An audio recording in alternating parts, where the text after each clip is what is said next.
Hey guys, welcome back to my channel, or welcome if you are new. If you are new around here, then hi, my name is Vicky and I am a first-time mum to almost 12-month-old Sophia. So that, can we just take a minute? I kept a human alive, another human alive, for almost 12 months. So in today's video we are going to be talking through my breastfeeding, or our breastfeeding journey, basically from start to finish, almost. The moment that we're at now, kind of this day, I'm not really sure where we're at, but we'll get to that, So in today's video we are going to be talking through a lot of different topics, so from obviously breastfeeding, expressing, combi feeding, the whole shebang. So I've wrote a couple of notes that basically take me up to like day 3, and there's like 5 pages. So I really do, if you haven't already, suggest grab yourself a beverage and a snack. It's probably going to be a long one, and if you have any questions, please save them for the end, put them in the comments down below, and I'll probably do a separate video on that. So without further ado, let's dive in. Day 1, 16th of January 2021. Having a baby during a pandemic, like, really not helpful if you want to breastfeed and you really don't know what you're doing. I'm just going to put that out there. I thought it probably would be difficult in terms of like the lack of support, and I wasn't wrong. It's needless to say, like, this won't be the case for everybody, and I'm one of those people that doesn't really like asking for help even though I need it. So I've probably scuppered things for myself in the early days, but obviously part of it was to do with the whole pandemic. So things are going to be a bit here, there and everywhere, but I'm going to try and obviously recall everything as best I can. I did want to kind of do this as a like live kind of video diary as I was going through all of these different stages, but to be honest, I wasn't in the right mental space to do that. So here we are now, 11 and a bit months later, going through everything. So day 1, birth, absolutely perfect. If you haven't already seen, I will link my birth story up in a card in the description box, but my birth went perfect. Like, I couldn't have asked for a better day, to be honest. My placenta came away perfectly, we had skin to skin straight away, we did the whole delayed cord clamping, like everything was just perfect. And I thought, you know what, maybe we are going to be able to do this whole breastfeeding thing. And to be honest, in my head I had that it was just going to be this beautiful, easy experience that, you know, is so natural that what could go wrong? Let me tell you what went wrong. Obviously we tried to get her to latch pretty much straight away after my placenta came away and everything, and we were kind of in a bit more of an established situation. We tried to get her to latch, but she wouldn't. And I don't know if that was because she'd literally just been born, she wasn't really like interested, she wasn't like rooting around or anything. They obviously could tell that she was just tired. So what the midwives and things did was they basically just kind of left us to it, me, my husband and my daughter, left us to it. She was having skin to skin, kind of on the boob, but not latched. I didn't really think much of it. Obviously I didn't know what I was doing, so I just kind of went along with it. They obviously left for a little while, and then when they came back they were asking obviously how things were going, and I said, well, to be quite honest, I don't really know. I don't think she was properly latched on, but again, I don't really know. And they said, no, that's fine, like, we'll just try again however long later, and we'll get things sorted. So I'm just going to refer back to my notes because it was a long time ago. So probably a couple of hours later I got moved into a different room from like the room I actually gave birth in. So we moved rooms, and the midwife that kind of helped us move rooms said to me then, like, have you managed to get her to feed or at least like latch and things? And I said no. So she said, no problem at all, we'll get on with that like as soon as we're in the new room. So we tried to get her to latch straight away, but she wasn't really in the best mood, to be honest. She was probably a bit distressed, a bit hungry, like a bit kind of here, there and everywhere. Yeah, so she struggled to latch because she was quite upset at this point. And she was just, well, the midwife was obviously trying to help us settle her and try and help us generally. And then at the point that we finally got her kind of settled and ready to start trying to latch her, another lady came in to try and do her hearing check, which then just completely threw everything out the water, because that then upset her even more, because she was just about to have some food, and then obviously this lady started sticking things in her ears. So she went back to being upset, my daughter went back to being rather upset, and the midwife, who obviously was trying to help us with the breastfeeding, said, look, I'll leave you to it, leave you to get her settled, buzz me again when you're kind of settled and we'll try again. At which point, I mean, it probably took us quite a while to actually get her settled. And obviously I pressed the button, you have to wait a little while again because of the whole like COVID situation. Obviously it makes things a little bit more difficult because they have to don all their PPE before they come in your room and all of that. So it took a little while for her to come back. But when she did, we tried again, and again, couldn't get her to latch, and she was just kind of on and off sleeping. So she said, no problem, we'll just express some colostrum into a syringe, give her a little bit of that just to kind of, you know, try to get her started with it all, and just kind of see where we go from there. So we obviously did all of that, and then again she said, we'll try again in another hour, buzz me again and I'll come back. And I think it might have been just over the hour, I'm not 100% sure, but obviously I tried to buzz her to come back, and there had been a shift changeover, so the lady that come back was someone completely different, so I had to obviously explain, had her at this time, tried to latch her, didn't latch, blah blah blah, no problem, we'll try again. So obviously they tried to get her to feed, she wouldn't, so they were just obviously trying loads of different things, like, you know, expressing a little bit of colostrum to try and make her latch on and things like that, and just nothing was really working. So it was a quite a funny moment for me, because obviously I thought that once we get the feeding established I can go home, but because she's not feeding I don't really know what to do. Like, I could have just opted to bottle feed her from that day, but I feel like I had it in my head, I want to breastfeed, I'm gonna freaking do it. So I basically, I'm just gonna check back my notes and make sure I'm not missing anything. Yeah, so obviously we had the different midwives and a healthcare, what is it, HCA? Can't remember what that stands for. But they came to obviously try and help me latch, had nothing, expressed the colostrum into syringes and fed her that. So bearing in mind she was born at 8 in the morning, and by 8 PM, so 12 hours later, she still hadn't fed at all. She'd only had the few mil of colostrum, which obviously I understand is like enough because their stomachs are so tiny at that point, but obviously she hadn't like latched at all at that point. So yeah, obviously we gave her the syringes.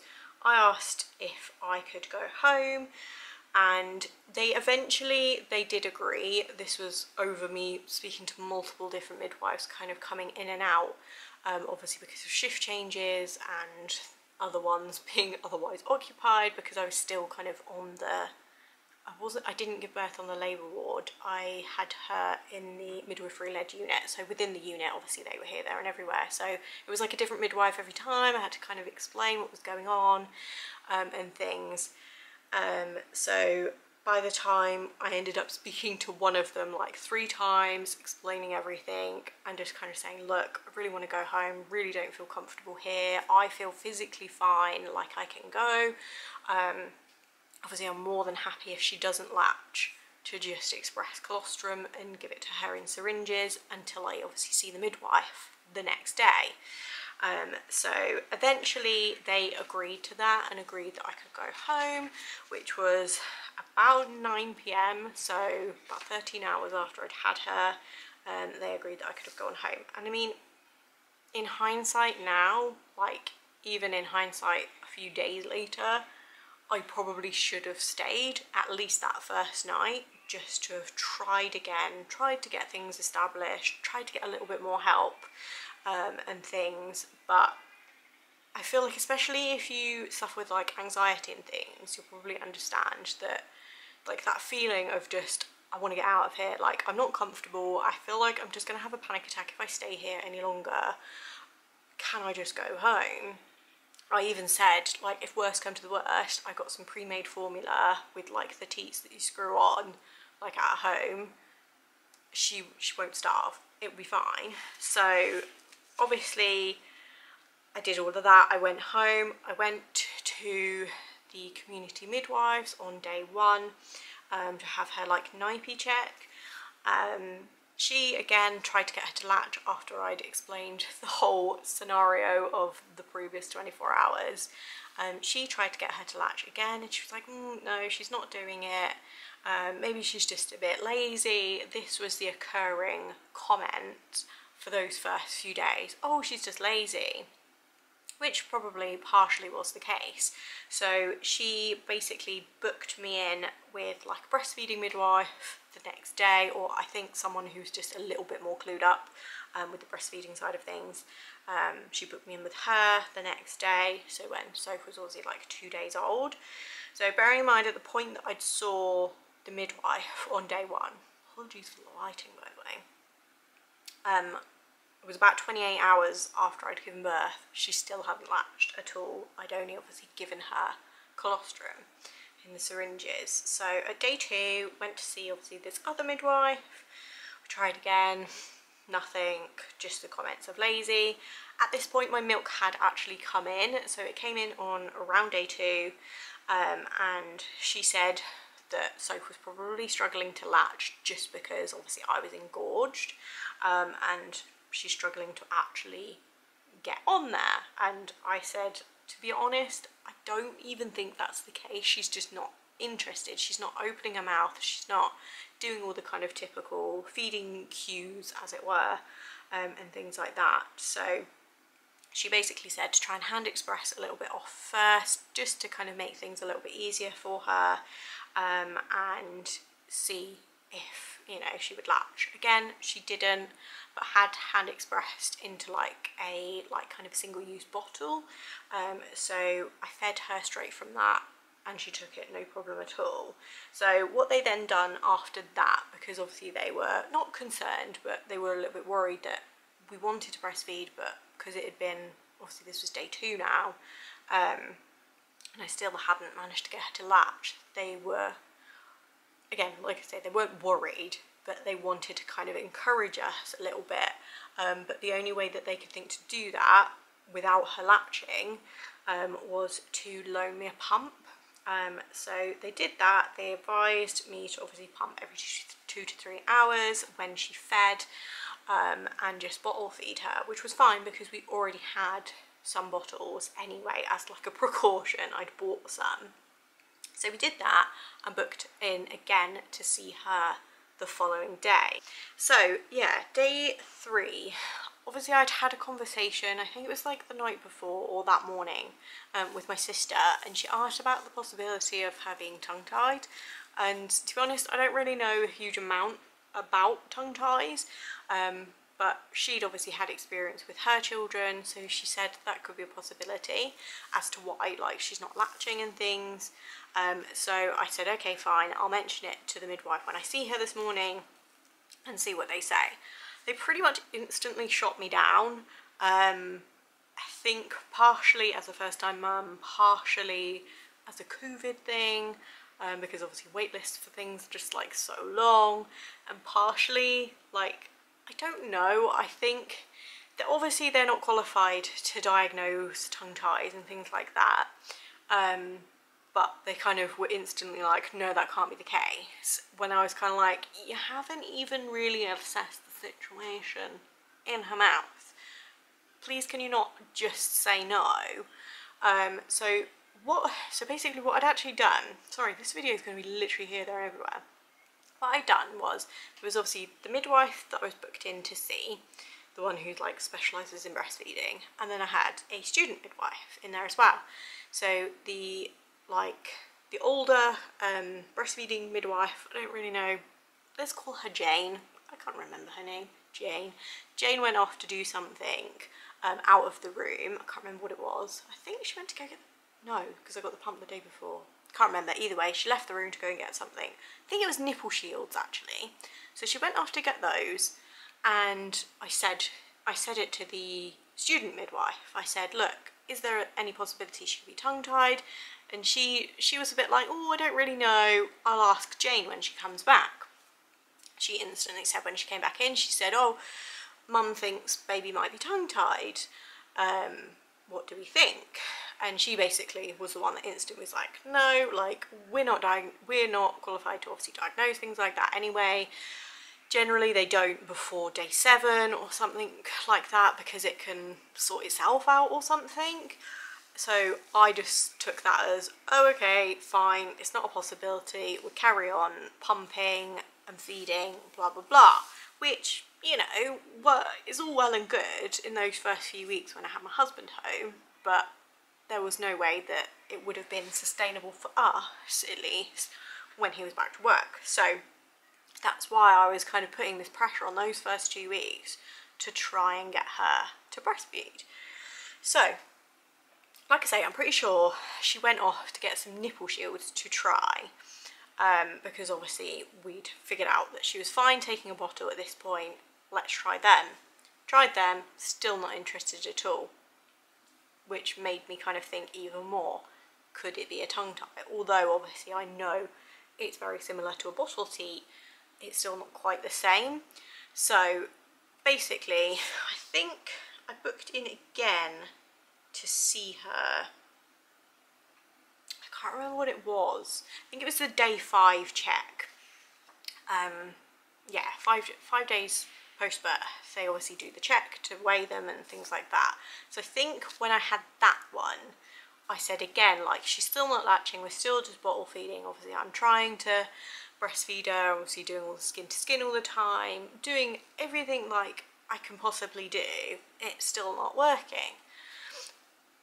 Asked again obviously about the possibility of tongue tie. They just again kind of shot me down. Well, they shot me down initially and then said, you can obviously go for an assessment, but the wait list on the NHS at the moment is 6 to 8 weeks. You can alternatively go private. This is the website.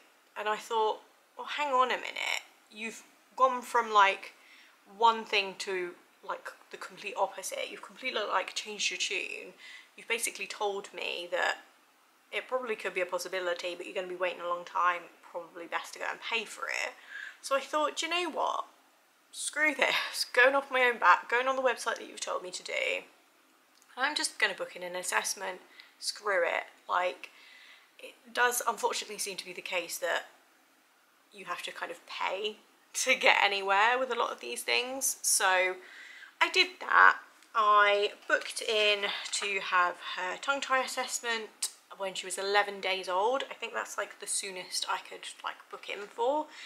So we booked in that. Obviously in the meantime kept expressing and giving her the bottles.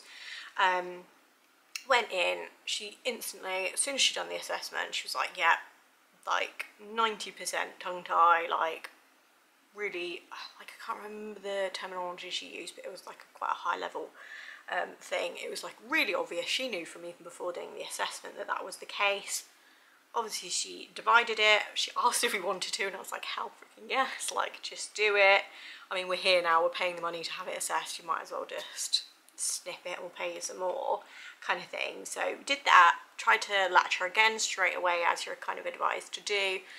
She still didn't latch, but we just put that down to, we've just woken her up by cutting something in her mouth. So gave her the bottle straight away instead. Did that, she was absolutely fine, went to sleep, no problems. So I think that was on, so she was born on Saturday, 7, 8, 9, 10, 11. So it was on the Wednesday that we'd had her tongue tie divided. And we were obviously just advised to do certain things with her to try and make sure her tongue was kept moving just so it didn't reattach, and keep offering her the boob and just keep going as I was doing before, just to kind of keep things going. So 2 or 3 days after the tongue tie, so like I say, I think that was on the Wednesday, And on the Friday, I decided, I was like, screw it, do you know what? I'm going to order some nipple shields on Amazon, and we're going to just try them again. Like, if it doesn't work, it's fine. And I think at that point, we'll just quit while we're ahead and probably just switch to bottle feeding her, like either Combi or breast milk.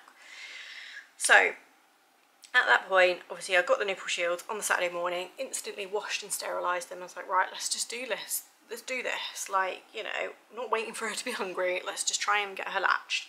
And do you know what? She latched straight away. I could have cried. This was what? She was 11, 12, 13, 14. So she was 2 weeks old at this point.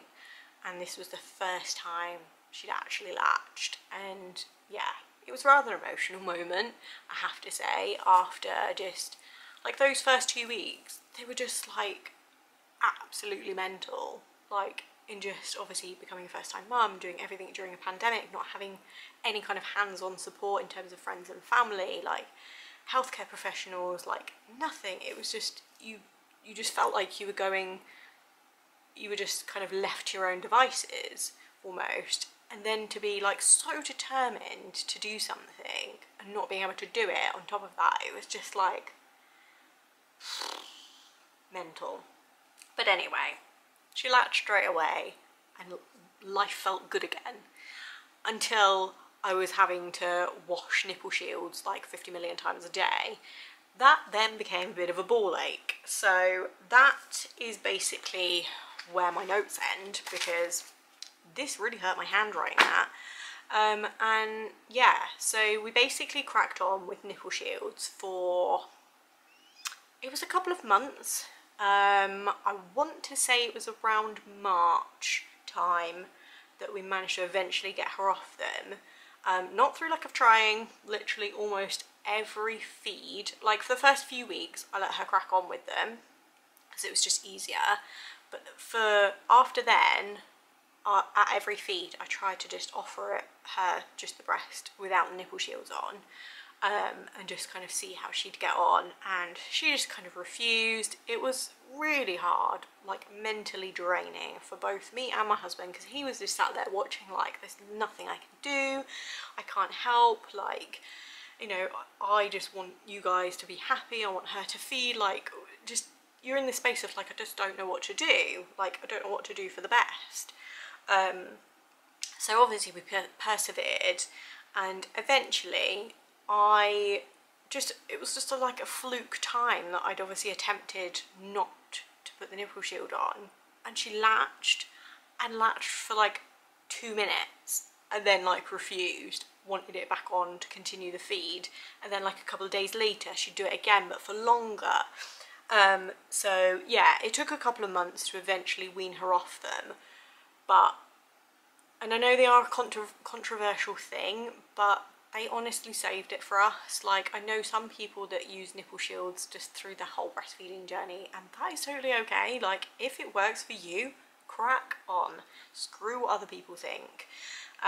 So yeah, that is what we done. And basically, so I want to say that was March. So for then, again, for the next few months, everything was just like pretty much straightforward. Her latch wasn't fantastic, but again, I'm putting that down to not knowing what I'm doing, not having the support in place, and things like that. And weirdly, I started talking to one of my neighbours. She was moving to the area. She'd posted on like our local page asking about what our houses are like, so I'd messaged her and said, oh, you know, blah blah blah, had a bit of a chat, said obviously I was due my baby, blah blah blah. And she was also pregnant as well, due not long after I was. So she said, oh, you know, once we've had the kids and like restrictions are like eased enough, let's meet up and blah, blah, blah. So I'd kind of had conversations with her prior to obviously meeting up with her about like breastfeeding and struggling and things like that, because she's a breastfeeding mum herself. And she said, look, I'm more than happy to like check what you're doing and all of that stuff. I'm pretty sure she is like a peer supporter. So did that, went round. She said, yeah, it looks pretty shallow. Are you uncomfortable? And I said, no, not at all. Like, everything feels fine to me. Not sure it's the most effective for her, but it's working. So she'd then mentioned about a like support group that ran, it's like a couple of towns over from where we are, that she'd gone to with her first child, and she said they're absolutely amazing, they're just such lovely people, obviously they're fully qualified, and all of that stuff. And they said they're doing face-to-face things now, so look, here's the details, go along, see what you think. The curtains are probably going to be fully closed by the end of this video because the sun's just like, yeah, so anyway, went along to this group and I am so glad I did, because they were just so lovely. One, it was just nice to get out of the house and have like a face-to-face interaction with someone, and it was just nice to have someone that was there to like support me through kind of that stage. So obviously I'd explained everything that had happened up until that point, and they said I was doing really good. Like obviously no, her latch didn't seem like particularly effective, it was quite shallow and things, but if I wasn't in pain, she was gaining weight and her nappy output was okay, then they were like, I would just crack on the way you are. So I did. I cracked on with that. Obviously there was like other things that kind of made me go back, that I was just like, you know, she's not happy, like is she not feeding effectively and things. So I kept going back to keep getting it checked, but they were more than happy with what I was doing. So I continued to do that for a few months. And when we'd kind of like, everything was kind of established, I'd started to introduce expressing again, just so I could kind of build up a bit of a freezer stash and things like that, in the hopes that we could kind of get her to take a bottle again, just to kind of give, not to give me a break, but just like to give me that option of someone else being able to feed her. Obviously at this point, like, she refused to take a bottle, so it was just a freezer stash building up, which was fine. And then eventually, I think we got to, I think it was 8 months. 8 months exclusively breastfeeding, and she then started to bite me, like really hard. She had teeth at this point as well, and it was just like that fuck this shit moment, like, after everything I've done for you, after all we've been through, and this is how you're treating me? I don't think so. So I think a couple of weeks prior to this, we'd managed to get her to take a bottle between the kind of 6 and 8 month point. Eventually, it took a lot of perseverance.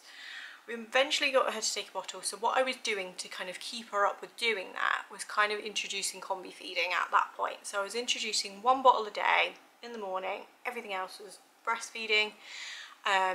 So she was having 1 bottle, it was, I think at that point it was expressed milk. So she was having that, and I think what happened between that and her biting me was she got a bit of a bottle preference, and that is purely my mistake, and I know what I did wrong, and I know what I probably shouldn't have done. I didn't pace feed, and I didn't do things like that I probably should have done, and that was purely because in that moment, like trying to pace feed her, she was just going batshit crazy. If I tried to take it away from her, she just then refused a feed altogether, like from the bottle or from me. She was like, no, what doing to me? Like, it was a whole moment. So I didn't do that, probably should have, and then obviously she started, I think, to get the bottle preference, hence started biting me, at which point I was like, do you know what, you will take a bottle now.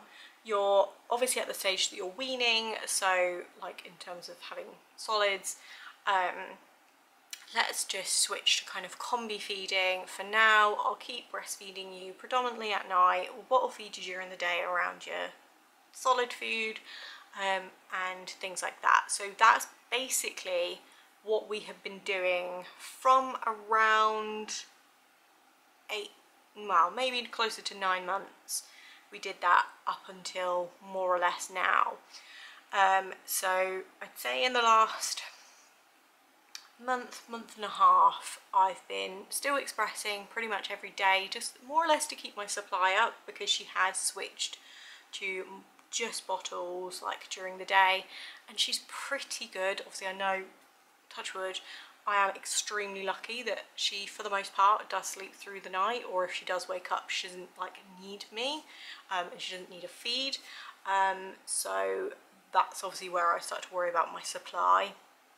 Obviously we were like fully established at that point, but the fact that she was only feeding at night from me at that point, I was worried, hence why I'd started to kind of increase the amount that I was expressing. I bought a new pump, which I will be doing a video on because I absolutely love it, and yeah, so that basically brings us up to today, and we are, like I say, we're 2 weeks shy of 12 months. I'm still more or less combi feeding. She's been having for the last kind of couple of weeks, having the express milk that I've obviously had in the freezer and mixing that with formula, because I have, what is it? I don't even know how you pronounce it. High lip phase? Lipase? Like, I'm going to put it on the screen because I have no idea how you say it. In my milk, so she wouldn't drink it just as it was, so I thought to save wasting it, I'll mix it with formula and then life will be good. Kind of worked out quite well, to be honest, because obviously I was making the formula like fresh, kind of with boiling water from the kettle, so it cooled it down to an appropriate temperature for her to drink. So yeah, so we were doing that up until recently. My freezer stash officially only has 1 bag left in it, which I'm kind of saving. And yeah, so like I say, that kind of brings us up to today. I still, every now and then, I offer her the boob. She'll like accept it maybe for 10 seconds and that's about it. And it was something that I was really worried about, not gonna lie, because she found a lot of comfort in the boob in the early days, in the early months. And like when she was having her inconsolable screaming fits, like that is the only thing that would like fix things for her. And I was so worried, obviously, when we stopped feeding, that she wouldn't have that anymore. And so many people said to me, like, honestly, don't worry about it, she'll find comfort in something else, like, just, you know, you just have to kind of, I think it's more of a mental thing for like you, for me. And I did kind of get over it, and she did eventually actually start to take a dummy, which I know less than ideal at her age to start taking one, but it works, so I'm happy, or we're happy for her to do that, and she's happy doing it. She finds comfort in it finally, and you know, she seems obviously more settled to the point that she doesn't need that kind of comfort as often as she would have done in the kind of early colicky days.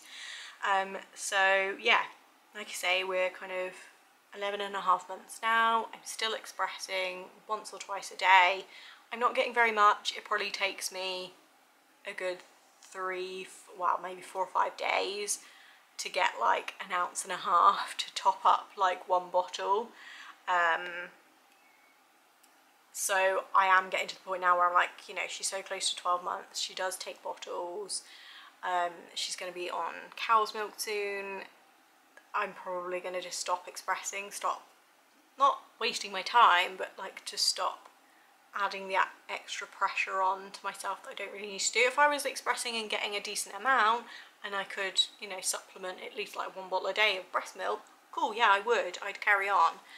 But my supply has been depleting for months now, so I feel like I'm at the point that I can kind of finally say, like, I think we're done, which is so emotional, like, to say that out loud, because we've come so far. And at the 6-month point, my husband bought me a breast milk ring from a lovely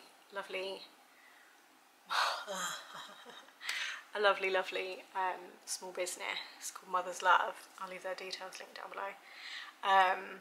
And I almost feel like I should treat myself to like another piece of jewellery from them to commemorate the next 6 months. Like, granted, yes, I wasn't exclusively breastfeeding from 6 to 12 months,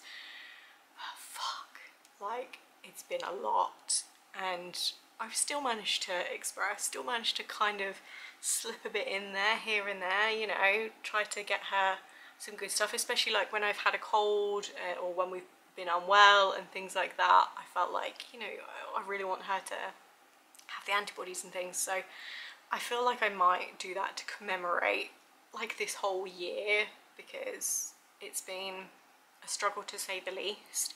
And I just want to put this out there, if you are a new mum or you're expecting and you're wanting to breastfeed, like, it's not easy. It's not. People will tell you it's the most natural thing in the world, it's easy, it's this, that and the other, and that is not always the case. Apologies, lighting's just gone mental again. It's not always the case, and I urge you, if you are struggling or you do struggle, please reach out for help from like a peer supporter, like from a support group, like from your midwives, your health visitor, your GP even. Like, they're not qualified generally in like breastfeeding advice, but they can point you in the right direction to people that are. And there is an amazing Facebook group actually that I found in the early days, that's like for breastfeeding support, and they are absolutely incredible. If I can't remember if it's a closed group or not, I don't think it is. If I can, I'll leave the link to the Facebook group down below, because they have some amazing advice on there, and the women are just so knowledgeable and just amazing. And yeah, but anyway, I'm going to love you and leave you for now. I hope you have enjoyed this video. Like I say, it's more for me to kind of share my story, and share everything that's kind of gone on, and things like that, and just to say that obviously if you're going through similar or have been through similar, like, you're totally not alone. Like, the amount of people that I've actually spoken to whilst going through a lot of this stuff that have said they've been through similar, like, it's amazing, but nobody really talks about it. So yeah, I hope you do enjoy this video and find some kind of comfort from it, maybe.